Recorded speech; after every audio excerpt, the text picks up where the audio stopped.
Hola amigos, bienvenidos a un programa más de Desayunando con Ángel, Javier y Carlos. Hoy tenemos un invitado de super lujo. No es que los otros no hayan sido, pero este es muy especial porque fue presidente de la República. Y es un placer que nos haya aceptado tener este desayuno con nosotros, aunque sea a larga distancia desde su rancho San Cristóbal, el presidente Vicente Fox. Y antes de presentar al presidente, saludo a Ángel. ¿Cómo estás, Ángel? Buenos días. Bien, ya con la primera dosis y esperando la segunda, y aquí sufriendo las molestias del primer mundo, que siempre será mejor que el tercero, pero ya pronto allá nos veremos. Bienvenido, Javier, ¿cómo estás? Buenos días. Muy bien, muchas gracias, mi querido Carlos. Buen día a todos. Presidente, buenos días. Muy buenos días desde acá, desde su casa en San Cristóbal. Aquí estamos a la orden.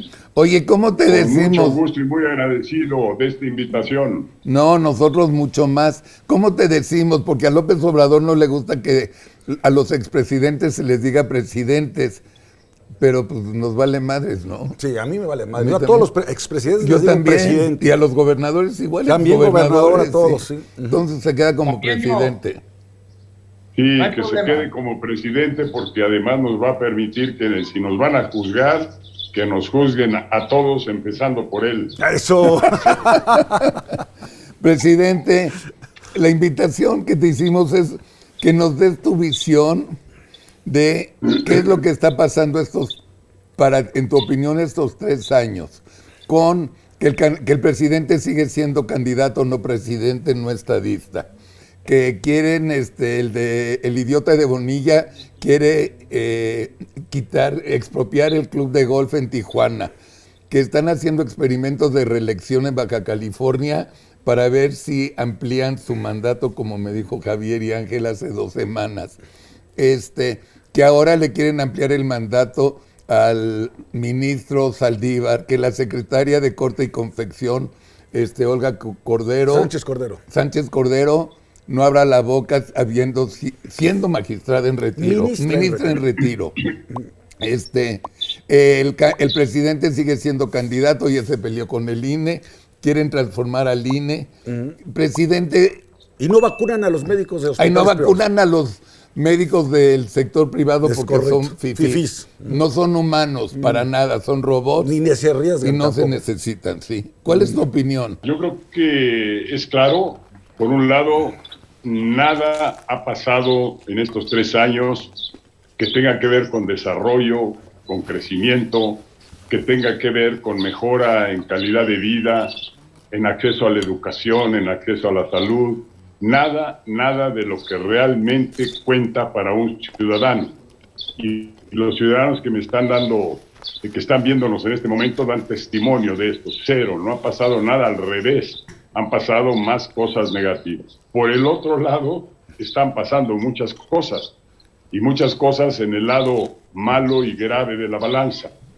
La destrucción de instituciones, el dispendio de recursos y de dinero sin ton ni son, la corrupción que sigue rampante, la violencia que no se atiende y que se deja a los criminales abrirse paso. Pues un balance de 2 caras, 1-0 en materia de desarrollo y yo diría -0 y mucho, desgraciadamente para mal, en el lado de lo que perjudica al país. Estamos sacrificando el futuro de nuestros hijos, estamos ya con muchas instituciones afectadas y el fantasma de los Hugo Chávez, el fantasma de los Maduros, el fantasma de los Kirchner, el fantasma de los populistas y autoritarios de Latinoamérica está presente en México. Eso sería un resumen. Javier, Ángel. A ver, Ángel. Presidente, yo quiero hacerle a usted una pregunta que me habría gustado hacérsela en su momento. Sin embargo, pues no tenía yo acceso a usted y hoy aprovecho para hacérsela. Usted debe recordar que en un artículo del New York Times, después de su victoria en el año 2000, el New York Times sintetizó el siglo XX en 3 grandes hitos, 3 grandes saltos cualitativos. Uno fue la caída del muro de Berlín, el segundo fue la desintegración de la Unión Soviética y el tercero fue su victoria sobre el PRI. Yo le pediría que nos dijera, porque hay muchos que no saben qué pasó el 2000, lo ven quizá como un accidente o una elección normal, no la considero yo así. ¿Cómo vio usted, qué sintió usted cuando obtuvo esa victoria y lo que hizo en esos 6 años? En el aspecto hacendario, pues prácticamente nadie ha superado la labor que hizo el doctor Gil Díaz, que fue uno de sus grandes aciertos en materia de finanzas públicas, el INAI, que fue creación de usted, es decir, una serie de cambios, su apertura, su respeto a la crítica, y ver frente a ese resumen que usted hizo. ¿Cómo ve estas dos cosas? Primero, la importancia de su victoria. ¿Qué sintió el ciudadano Vicente Fox Quesada después o en la noche cuando estaba usted en el Ángel de la Independencia con esa victoria ya en la bolsa? Me gustaría... Bueno, esta obra por la que preguntas, Ángel, tiene varios actos. Yo creo que arrancó allá en 1968, fue el primer calambre poderoso al sistema del PRI, a la fuerza con la que el PRI conducía este país lleno de autoritarismo y de pocas libertades.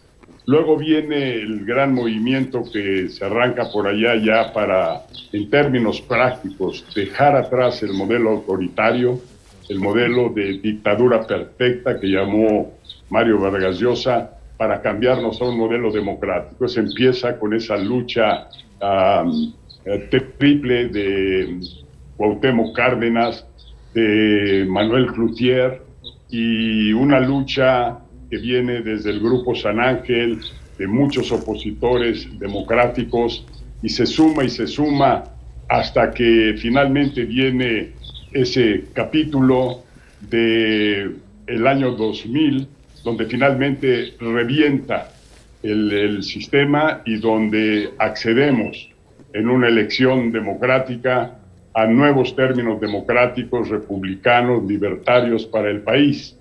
No fue pues obra mía. ¿Qué fue lo que sentí yo aquella noche en el Ángel?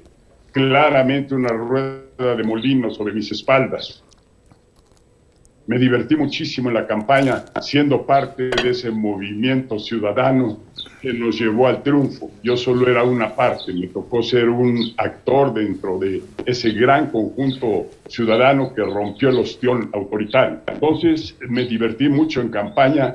Nunca, ojalá se repita, más bien no nunca, sino ojalá y se repitiera esos momentos tan felices de estar cerca de los ciudadanos, cerca de la gente, todos entusiasmados, pegándole a la piñata hasta que se logró el hoy. Entonces, esa rueda de molino viene cuando pasas de candidato a asumir una responsabilidad tan grande, tan grave, pero a la vez tan honrosa, que es representar a toda una nación, que es trabajar por toda una nación, que es buscar el bienestar y el desarrollo de toda una nación de 100 o más millones de habitantes. Entonces, la diversión se convierte en preocupación y se convierte en responsabilidad de gobierno.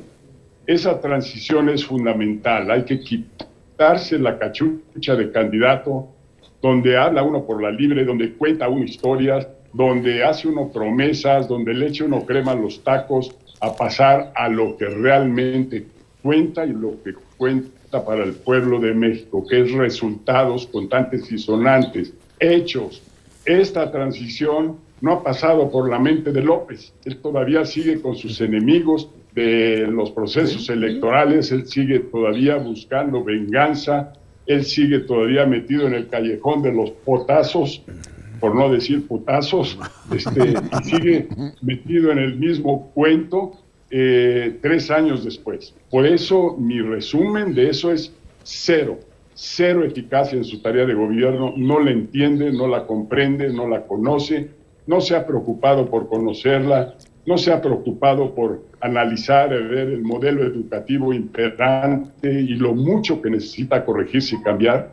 No se preocupa por ver que ideologizar la educación es una puñalada trapera al pueblo de México, y ahora lo está haciendo, meter su filosofía idiota en los libros de texto gratuitos. Ha sido un sexenio, hasta este momento un trienio totalmente perdido, fallido, sin resultado alguno, al revés, retrocesos, y por el otro lado ha sido una vorágine de ir destruyendo al país. Conozco el modelo venezolano, participé en Venezuela, he sido observador electoral, conozco Nicaragua, conozco Bolivia, conozco Argentina, participé en todos esos procesos y vamos exactamente en la misma ruta de este trasnochado populismo que no tiene nada que ofrecer a los pueblos ni a las naciones. Javier. Bueno, en primer lugar, me da mucho gusto ver al presidente Fox y además ver a un presidente que habla de corridito. Sí. ¡Qué satisfacción! ¡Qué alivio! No, me cae de madre, de veras, qué bonito. No. Segundo, presidente, yo quiero conocer su opinión. Yo veo que todos los días el presidente López Obrador está golpeando a la iniciativa privada, sistemáticamente. Todo lo que huela a inversión nacional o extranjera, desarrollo, generación de empleo formal, etcétera, pareciera que son sus enemigos. Pareciera que él disfruta viendo que se crean más pobres. Pareciera que él disfruta más con programas clientelares, político-electorales, que con el desarrollo económico como tal. ¿Cómo interpretar, cómo poder leer a un jefe de Estado y de gobierno que llegó con esa popularidad y con esos votos a destruir entonces el país? Su transformación se está convirtiendo en destrucción. ¿Cómo puede entenderse eso teniendo el gran privilegio y la gran oportunidad de servir a México como ningún otro hombre o mujer en este país? ¿Cómo se interpreta esto? Hay un principio fundamental en el desarrollo que no puede ser cambiado, y que se trata de que el gobierno no genera riqueza, el presidente de la República mucho menos, no genera empleos, no genera crecimiento y desarrollo. Lo que hace eso es únicamente y exclusivamente la inversión. Cuando hay inversión provoca el proceso de desarrollo. El dinero entra para comprar máquinas, para construir fábricas, para hacer agricultura, para traer tecnología, para traer innovación. El dinero de la inversión provoca eso. ¿Y eso qué provoca? Pues los empleos, la generación de riqueza, el impulso al crecimiento económico, o sea, todas las bondades del desarrollo. Este tipo ignorante no entiende que eso es una cuestión de hace 100 años, el estatismo que pensaba que el gobierno era el que generaba la riqueza. Ese mito cayó por tierra. ¿Por qué no lo entiende este señor? Que solo el maridaje de gobierno, instituciones públicas, empresa, inversión y finalmente academia y tecnología, porque a veces nos olvidamos de la academia, que es uno de los grandes motores del desarrollo, como es en Estados Unidos sus universidades, sus centros de tecnología. Eso es un gran motor. Entonces, queda nuevamente descalificado López Obrador. No va a traer crecimiento a México, solo está tirando nuestro dinero, regalándolo a manos llenas para provocar holgazanes en este país, gente que estira la mano a ver qué le regala el presidente, y no gente que sale a trabajar por su familia, por su empleo, por su crecimiento personal. Yo soy de la teoría de que cada presidente que entra al poder entra con los grandes deseos de servir a México y de ayudar a México. O sea, no me entra en la cabeza otra cosa, ¿no? Y le doy ese beneficio a López Obrador, que tiene la intención de ayudar a México. Sí entiendo que es limitado. Me equivoco. ¿Por qué? Sí. Porque no entró con esa intención, entró con intención de acaparar el poder para meternos al rol, a la tarea de los populistas y los países que viven dentro de ese sueño guajiro que es el Foro de Sao Paulo, que es el comunismo, que es el socialismo. O sea, ese es su encargo y por supuesto satisfacer su propio ego, su propia soberbia, su propia hambre de poder y de dominio. Y venganza. Perdón, ¿no? Carlos. No, ya No, pues tiene toda la razón. Ángel te va. Presidente. Ángel te va. Yo ya pregunté, ya me la Presidente. contestó. Quiero preguntarle con lo que hace usted esa descripción, la cual comparto 100% de la visión de López. ¿Cómo ubicar esa visión frente a este cambio que ha dado Estados Unidos al pasar de un populista como fue Donald Trump a un presidente como el señor Joe Biden, un político formado en la política diaria, 30 y tantos años en el Senado, 8 años de vicepresidente, y con una agenda que prácticamente desde el momento mismo que entra ha empezado a dar resultados, particularmente su programa de apoyo, estamos hablando también del programa de vacunación, su reincorporación al Acuerdo de París, etcétera, etcétera. ¿Cómo ve usted a México y su presidente con esas ideas absurdas que en vez de rectificar así fuere un poco, López insiste en más de lo mismo frente a un Estados Unidos que está prácticamente actuando como una locomotora que está encabezando hoy a Europa, lo dejó prácticamente en ridículo, por decirlo de alguna manera? ¿Cómo ve usted el panorama de las relaciones México-Estados Unidos con la descripción que usted ha hecho de López y ante la realidad de la presidencia del señor Joe Biden?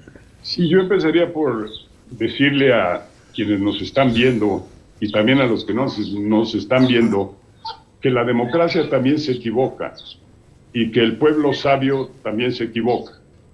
Y en este sentido, estos patanes que vendieron las perlas de la Virgen, que nos vendieron sueños y promesas como el propio Trump y como López Obrador, y como este señor que vendió a Inglaterra la idea de dejar la Unión Europea.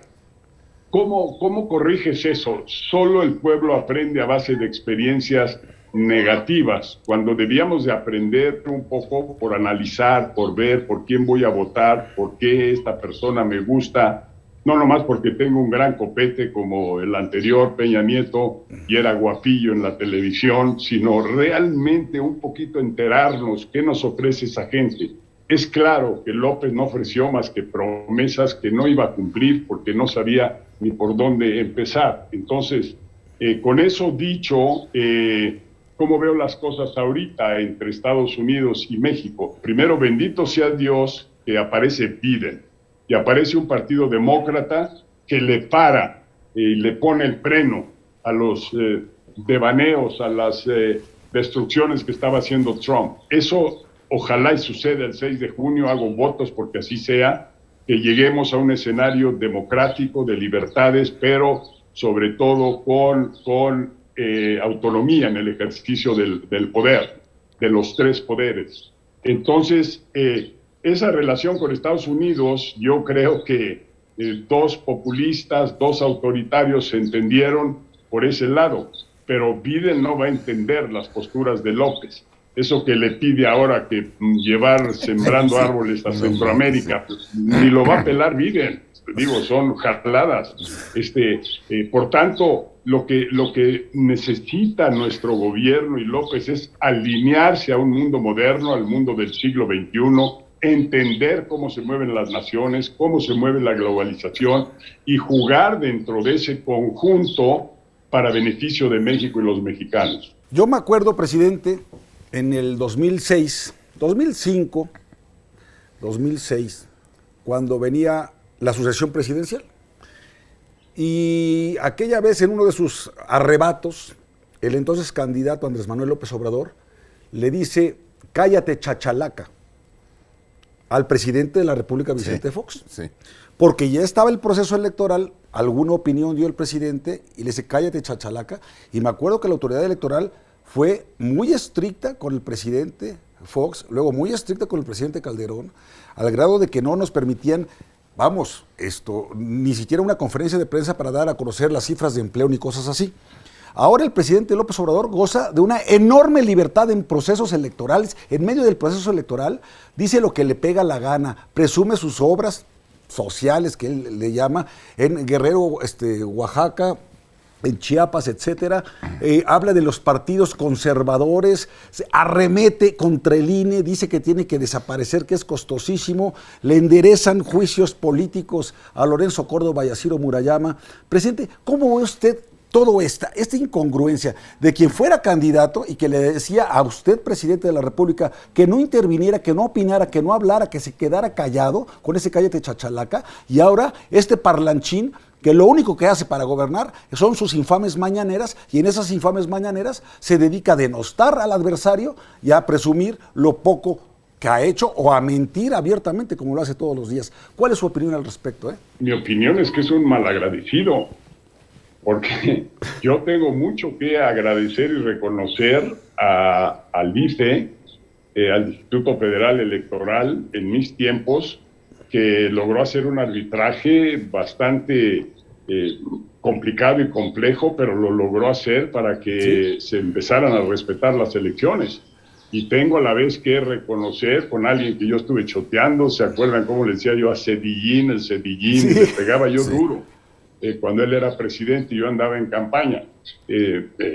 Pero a lo que voy es que Cedillín, presidente Cedillo, es un demócrata, o un demócrata al final, sí, y no se resistió a entregar el poder, lo hizo a tiempo y con grandeza y generosidad. López, cada que es derrotado, culpa a otros, culpa al árbitro, que es el IFE, y culpa a todos. Entonces, hoy que va a enfrentar una elección que ya le está verdaderamente poniendo a temblar, que vaya a perder tanta autoridad y tanto poder, y que los mexicanos y los ciudadanos recuperemos parte de ese poder para servir a nuestra familia, para servir a nuestra gente. Él dice que el pueblo decide, pues que así sea, que nos pele a todos y no nomás a los que les da las dádivas, pero en suma, pues, es un malagradecido y por tanto hoy está golpeando instituciones que le permitieron a él llegar a ser presidente. Y aparte de malagradecido, es un personaje que no respeta instituciones, que ir contra el IFE es ir contra la democracia, es ir contra instituciones que hemos creado los mexicanos con mucho esfuerzo. Lleva tantas enmiendas la ley electoral y los procesos electorales, llevan tantos ajustes y correcciones que quizá ya nos pasamos de cuenta, pero al final hay una ley, hay una obligación, hay una necesidad de cumplir y respetar a esa autoridad.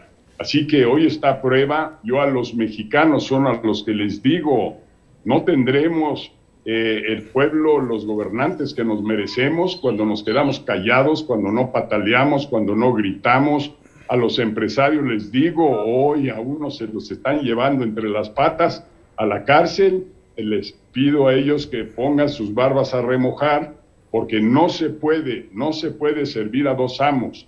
O se sirve al país y a México y servimos a nuestra familia y a la gente que quiere y desea desarrollo, o servimos a un presidente ficticio, falso, fallido que tenemos. Ya es tiempo de declararnos. Está clara la situación, está en la balanza todas las torpezas, errores y malas conducciones que está haciendo López, y está del otro lado de la balanza cómo nuestro país va perdiendo más y más.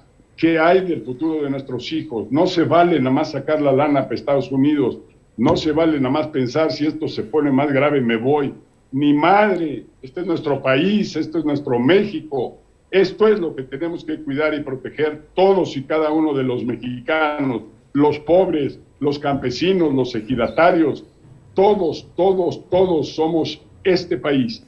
Y estar jodiendo al pasado, a los neoliberales, ese decir que toda institución es corrupta y mala, que se lo traguen una sopa de su propio chocolate, porque está jodiendo y denigrando a todos los mexicanos, nos está descalificando, nos está diciendo que no supimos hacer nada.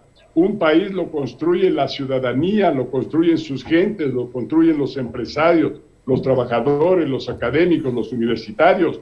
Esos son los que hemos construido este país. Y ya estuvo bueno que nos siga descalificando. Vámonos. Oye, presidente. ¡Bravo! Presidente, sí estás medio encabronado, ¿verdad? Con toda razón. ¿Eh? Presidente, No, es que sí me molesta, ¿por qué no decirlo? Sí me molesta.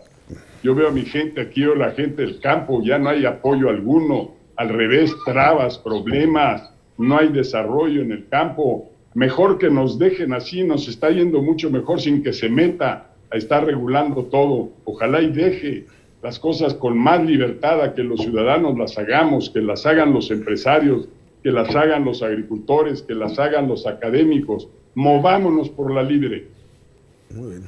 presidente, uno de los temas que van vamos a decir, a modelar los países para los próximos 20 o 30 o quizá 40 años es la educación. Usted mencionó hace unos minutos en su primera introducción, el problema de la educación. ¿Cómo ve a México hoy en porque ni siquiera estamos estancados, vamos hacia atrás? Mencionó la parte ideológica.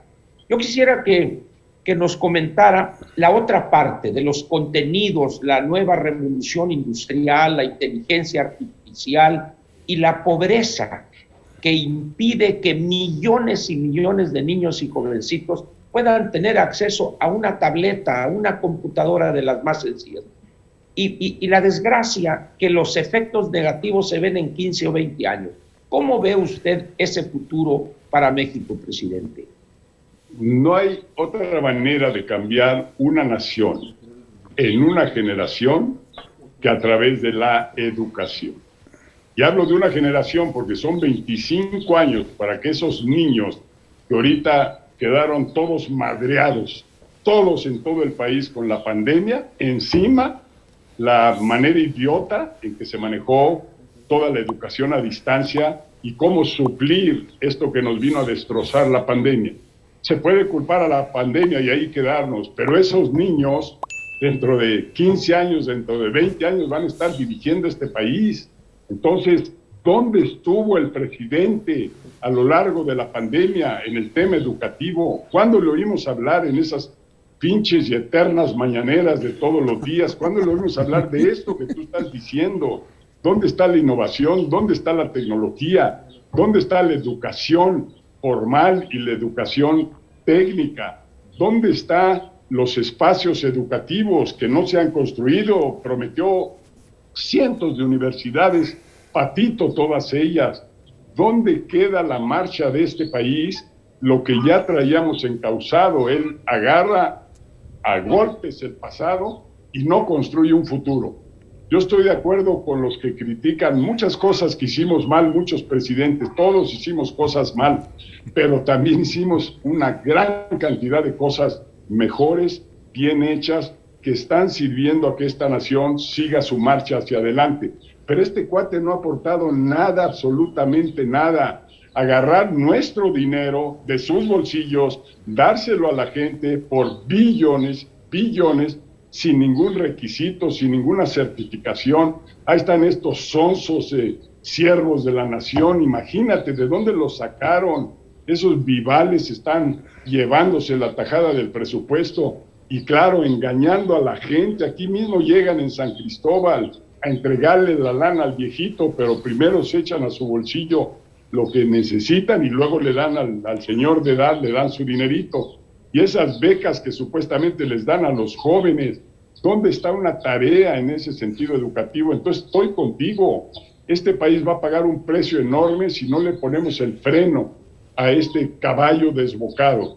Y la manera de ponerle el freno a este caballo desbocado es el 6 de junio. Yo apelo a quienes nos están viendo en este momento, pero no a tu voto, no es suficiente, ni al voto de tu familia, no es suficiente. Necesitamos quitarle la venda a quienes están engañando, hacerle ver un poquito más que es una farsa todo lo que nos presentan cada día en las mañaneras. A mí me parece que es una muy buena reflexión sobre el tema educativo, y me gustaría también una reflexión sobre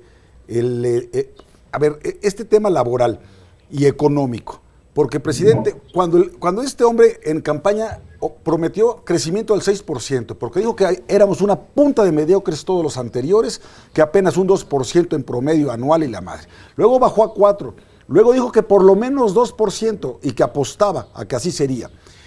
Y después dijo, cuando se cayó la economía sin pandemia, dijo, pues la verdad eso del Producto Interno Bruto pues no es tan importante. Es más, voy a escribir un libro que se llama Hacia una economía moral. Y así vamos a medir la economía, ya no por el PIB, sino con la economía moral. Cuando se perdieron todos los empleos, prometió 2 millones de empleos, sí, y como bien dice el presidente, en 6 meses, nunca llegaron esos 2 millones de empleos, ni llegarán, como dijera don Teofilito, pero además, dándole dinero, 4,320 pesos a los jóvenes construyendo el futuro, que ni son jóvenes, ni construyen ningún futuro, ni generan un solo empleo, ni se genera un solo empleo, pero es dinero regalado. Y ahora nos sale con una guía moral, no, con una guía ética. Y ahora habla de moralizar la justicia. ¿Es correcto que un jefe de Estado, además de un Estado laico supuestamente, se comporte como un párroco de pueblo, como lo está haciendo este presidente, desperdiciando todas las oportunidades que tiene para poder conducir, como bien dice usted, presidente, que somos una gran nación de grandes mexicanas y mexicanos en todas las generaciones? Y no vamos a desperdiciar ni a despreciar el esfuerzo que han hecho muchos mexicanos, entre otros usted como presidente de la República, porque además, cuando usted sabía que algunas cosas no les entendía o no le cuadraban, se hacía, asesorar por gente competente, por buenos secretarios, por buenos consultores, pero sacaba el país adelante. ¿Qué podemos esperar de un presidente? Primero lugar, autoritario, y segundo, ignorante. Que no tiene equipo. Gracias, Paco, por lo que hiciste. Todavía te doy las gracias cada día, cómo trajiste estabilidad a este país, cómo bajaste las tasas de interés de niveles de 18 a niveles de 8, cómo bajaste y controlaste la inflación. Muchas gracias, Paco, y muchas gracias a otros, muchos miembros del gabinete que hicieron su tarea. A Xochitl Gálvez, que todavía anda por ahí dando la batalla, puso en la mesa nacional a los indígenas, los llevamos a visitar, a estar con ellos y demás. Pero mira, regresemos a un punto fundamental. Hablaba yo de lo que es un proceso de desarrollo y en manos de quién está, y hablé de la inversión, que es el detonador número 1. ¿Quién hace la inversión? Pues la hace un agricultor en el campo, la hace un empresario, la hace un pequeño empresario, la hace un tianguista, la hace todos los que ponemos nuestros pequeños recursos a funcionar para hacer que la economía en su conjunto crezca. Entonces, ese paso de la inversión que hace, repito, un campesino, un agricultor, un cualquiera y se convierte en pequeño empresario, esa inversión genera una empresa, esa empresa genera empleos. Esa empresa genera a través de los empleos consumo, ese consumo vuelve a generar inversión para quienes están vendiendo esos productos para ese consumo. Entonces es un ciclo que no puedes modificar, que funciona en todos los países del mundo. Y tomo China, que era un país idiotamente comunista con Mao, hoy los chinos son brillantes, han logrado más desarrollo que en 20 años que lo que hizo Estados Unidos en 200 años. Tienen más trenes rápidos, tienen más aeropuertos, tienen más puertos, tienen más edificios, tienen más tecnología, tienen todo y lo han hecho a base de trabajo y a base de inversión y a base de buen gobierno. Es un gobierno que no le preocupa la ideología. En China ya nadie habla de comunismo. Aquí en Latinoamérica nos perdemos todavía discutiendo ideologías cuando lo que hay que ser es pragmáticos. Ese ciclo virtuoso de inversión, crecimiento, desarrollo, es el que hay que atender y hay que moverlo a través de la educación. Y a este cuate se le fue a criticar el modelo de salud, cierto, muchísimas fallas, pero es idiota calificarlo de la manera que él lo califica, porque el Seguro Social hecho por el PRI es una de las grandes instituciones de este país que atiende con mala calidad, si tú quieres, a 55 millones de mexicanos. que tienen médico, medicina, cirugía y prestaciones. Eso es lo que hay que construir, instituciones que perduren, que hagan bien. El Seguro Popular, llega bueno, ya iba a decirle yo, penitente, a cancelar el Seguro Social. ¿Qué ha creado a cambio aquí en el campo? Mis gentes en San Cristóbal dicen, ¿dónde está el Seguro Popular? Se me enferman y vienen y no hayan a dónde ir. Coño, ¿por qué destruir algo y no construir algo que lo reponga, si es el caso, o continuar lo bien que estaba el Seguro Popular? ¿Cuánta idiotez se ha hecho en tan poco tiempo? Presidente, yo tengo dos escenarios. Quiero hablar de hipótesis. Dos hipótesis. La primera es, ¿qué visualizas si Morena gana otra vez la mayoría absoluta Sí, la mayoría absoluta. pero Calificada. sí. No, absoluta. La que tiene ahorita es absoluta en la tiene Cámara. Sí, la de 2/3 partes Sí. para cambiar constitución. ¿Qué pasaría no. con México? ¿Qué visualizo que nos llevó la Catrina? Pero habla más en español, Lo o sea. digo no especulando, lo digo porque repito. Pero ¿qué pasaría? Yo desde que dejé la presidencia, desde que terminó la administración, he viajado como demócrata, ya lo dije, a Nicaragua, a Venezuela, a Cuba, a Bolivia, a Argentina, y me toca ver cómo esta tesis idiota del pasado destruye naciones. Por favor, a la gente yo le digo, ese no es el camino al desarrollo, no es el camino hacia el progreso. Entonces, eso es lo que hay que evitar, porque si yo ya no veo más allá, si este 6 de junio no le ponemos las riendas a este caballo brioso, y conste, es democrático hacer lo que yo estoy proponiendo, es simple y sencillamente que ningún partido tenga mayoría en el Congreso. Eso es lo único que estoy pidiendo y eso es altamente democrático. ¿Por qué?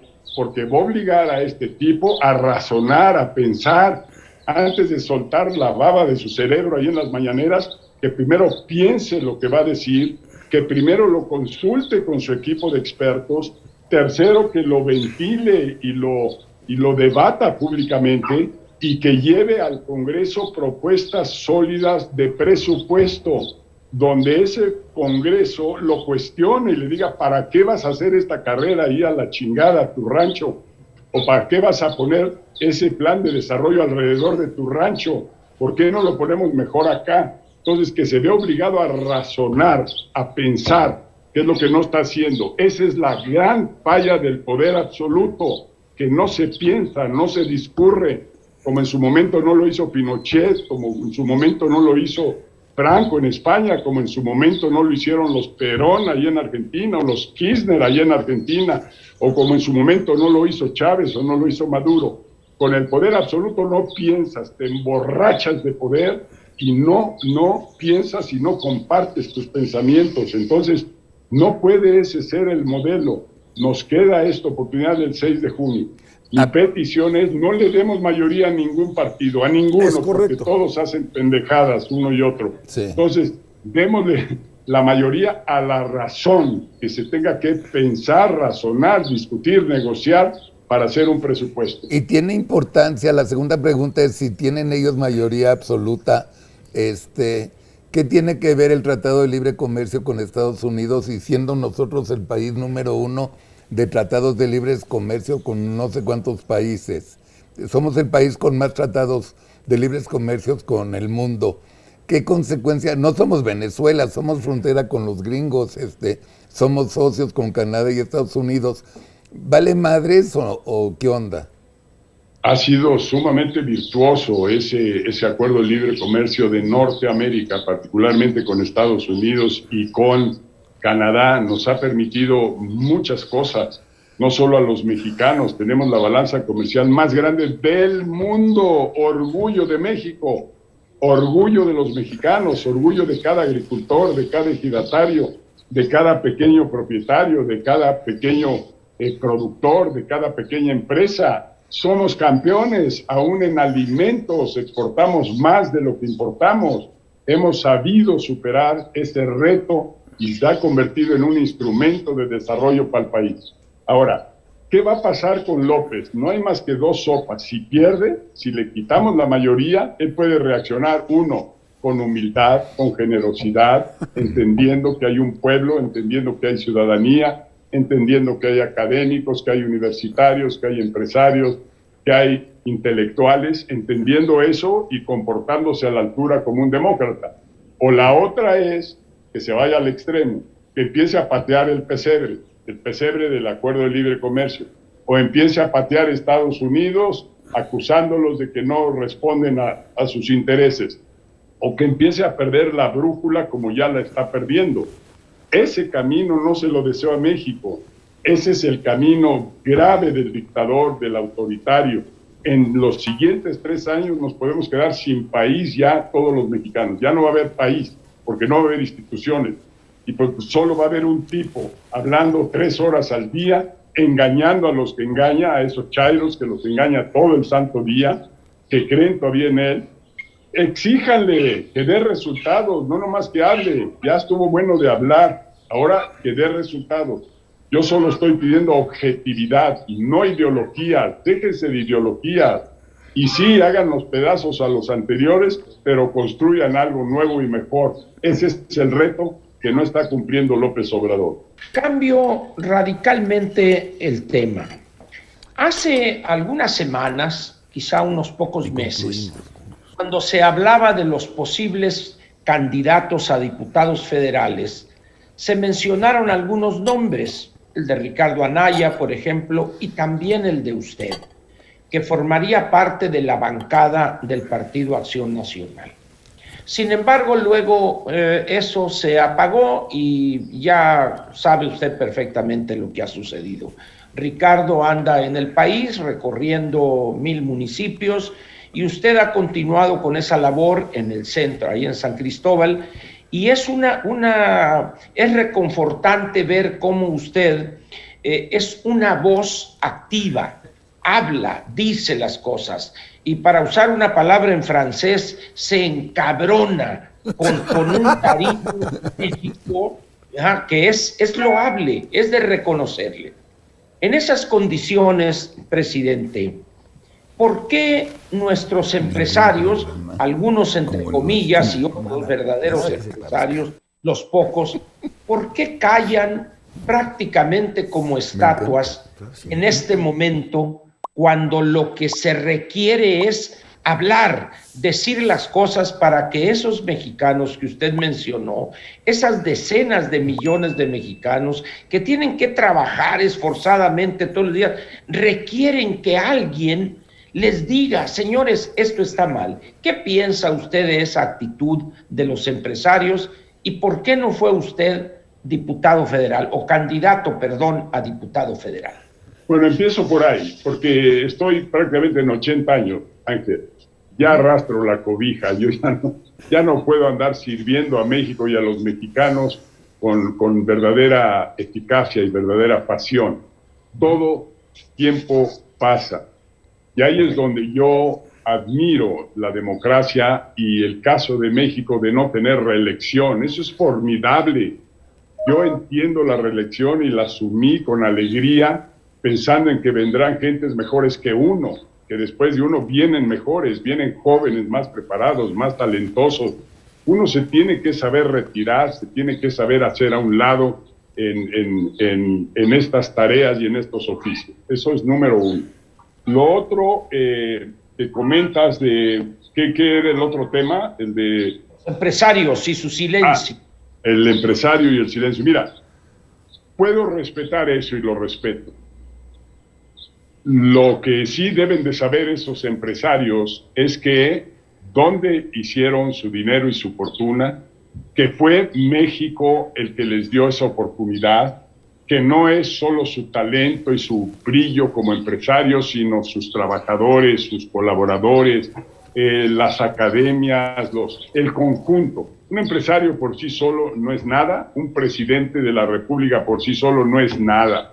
Somos cuando estamos en equipo, cuando trabajamos en colaboración. Entonces respeto ese silencio, pero sí, para que escarmentemos en cabeza ajena, otra vez mis visitas a Venezuela fue conocer a los empresarios antes y a los empresarios después que se fueron. De Venezuela ha salido millones de venezolanos hacia Panamá, hacia Estados Unidos, hacia Canadá, hacia México, hacia el mundo entero. Abandonar el barco a mí no me parece digno de una persona que se precie de ser responsable, de ser amorosa y apasionada de su país. No me parece digno hacerlo. Hay que quedarse en el barco y no abandonarlo. Así se vaya a hundir como pretende hacer López Obrador. Entonces, ese caso sí es necesario ahorita. No tiene que hablar el empresario personalmente, está bien, tiene que proteger sus intereses, sus acciones se pueden caer globalmente y localmente, pero que hablen sus cámaras, chingado. ¿Dónde está Salazar? ¿Dónde están el de la Canacintra, el de la Concamina, el de la Concanaco? Para eso son las cámaras, para representar colectivamente a los empresarios y para que hable una voz que la autoridad no puede pasarlo a cuchillo y llevarlo a cárcel preventiva, porque hoy todo se resuelve, lo hace el gobierno con cárcel preventiva. ¿Para qué? Pues es tortura, es una tortura que no es como la de antes, que te metían el cogote adentro de un barril de agua fría para que te ahogaras, o te metían en una bolsa de celofán. Ahora te llevan a la cárcel por un rato y ahí te ablandan. No necesitan golpearte, no necesitan hacerte todo lo demás, ahí te ablandan. Y ese es el instrumento de tortura y de violación a derechos humanos que está haciendo el gobierno. Entonces nadie quiere enfrentar eso, nadie quiere estar hablando con la libertad que hablamos los que estamos en este programa. Yo le pido a todo México, quédate en silencio si quieres, no hables y no protestes arbitraria expropiación que está haciendo este imbécil gobernador de allá de Baja California Norte. No entiendo por qué no protestan. Claro, muchos dirán, pues no, es que ¿por qué 100 gentes tienen un parque tan bonito, lo queremos todos los demás? Bueno, porque un principio fundamental de una democracia y de una nación es el respeto a la propiedad privada, y por eso México destruyó buena parte de sus oportunidades en el campo agraria. ¿Quién le dio el derecho a Cárdenas de quitarle la tierra a alguien y no darle ni un centavo, y decirle que va para los campesinos? Es sabroso, es alegre, es bonito quitarle al que tiene para darle al que no tiene. Todo el mundo de estos politiquillos quieren ser Robin Hood, pero no se vale. El mundo entero caería en desahucio, caería en destrucción si empezamos a violar el derecho de propiedad, como lo hizo López Obrador con el predio del Encino. Violó una propiedad privada, no quiere reconocerlo a la fecha, 18 años después, no quiere aceptar que cometió una arbitrariedad, que esa era una propiedad privada de un personaje que lo denunció ante el Poder Judicial y que el Poder Judicial decidió que efectivamente habían invadido un terreno, el departamento del Distrito Federal, un terreno que no era de ellos, y que eso no se vale para atravesar un camino. Entonces, esas arbitrariedades destruyen a una sociedad, destruyen a un país. Necesitamos propiedad privada, la necesita el ejidatario. Y por eso cada vez más y más ejidatarios se convierten en propietarios privados. Por eso un ejidatario, su tierra ahí donde tiene su casa, es propiedad de él y no va a dejar con machete en mano que se la venga a quitar nadie, porque es una propiedad privada, es sagrado y debe de ser protegida por cualquier autoridad que reconozca el Estado de Derecho. Presidente, danos un mensaje, que ya se acabó el programa, corto y esperanzador, o lo que quieras. 54% va a ganar la oposición el día 6 de junio, pero no para que bajemos la guardia y no para que estemos de conchudos, porque nadie nos va a regalar o a reponer el país que este tipo nos va a destruir. Eres tú, como dijo Kennedy, eres tú quien tiene que hacer por tu país y no el gobierno y no López Obrador. Quitémonos ya de pensar que un país lo construye un presidente, ni Cárdenas, ni Benito Juárez, ni la mamá del muerto. Un país lo construimos los 130 millones de mexicanos que trabajamos todos los días, que salimos a fajarnos y a rifárnosla cada día. Así seas tianguista, así seas pequeño empresario, así seas campesino. Ese es la energía que construye un país. Da gracias de lo que te dan. Correcto, gobierno, me diste la beca para ir a la universidad. Si efectivamente te respetaron esto, dale las gracias, está bien, pero te lo va a dar cualquier otro gobierno. La educación es gratuita en México. No tienes por qué lamerle los pies a este cuate y darle las gracias a él. Tenemos que estar conscientes que México es nuestro, que lo tenemos que cuidar, tenemos que asegurar que siga creciendo y siga caminando, y que en el concierto de las naciones México sea un país pregón, el mejor del mundo, y lo podemos hacer. No el presidente, no lo va a hacer por nosotros, lo hacemos cada uno de nosotros. ¡Ánimo! 6 de junio, a ganar esta batalla, una más. Gracias, presidente, por tenerte en el programa. Aquí es tu casa. Te vamos a volver a invitar. Sé que nos vas a aceptar con mucho cariño. Un beso a Marta. Y bueno, pues ya está muy claro lo que está recomendando el presidente. Ángel, Javier, mil gracias como siempre. ¿Quieren agregar algo antes de despedirnos? Yo sí quiero nada más felicitar al presidente Fox, porque fue muy emotivo, muy directo su mensaje, y eso es lo que tenemos que hacer. Cada uno de nosotros. Bueno, 2 cosas. 1, perderle el miedo a este régimen dictatorial, y 2, salir a votar masivamente el 6 de junio para que no ganen la mayoría en la Cámara de Diputados. Angelito. Muy rápido, simplemente decirle al presidente que es un ejemplo. Él mencionó que tiene casi 80 años, pero ese ímpetu, ese espíritu de lucha que tiene y que lo ha acompañado siempre es ejemplar. Y por encima de los años que ha vivido, está actuante, activo y con un cariño a México que siempre lo ha tenido. Felicidades por eso, presidente. Y yo, bueno, yo agradecerte, presidente. Nuestra relación es muy lejana. Ya sabes lo que opino. Y lo que yo le diría a nuestro público es: háganle caso al presidente, sabe lo que dice. Ya tuve la experiencia de estar ahí 6 años. Y les juro que Morena no sabe gobernar. Les juro. Ya lo estamos viendo. Piensen bien el rollo. Si quieren salvar a México, no voten por Morena y voten por el otro, como dice el presidente, con el que sea, para tener que no haya ya mayoría en el Congreso.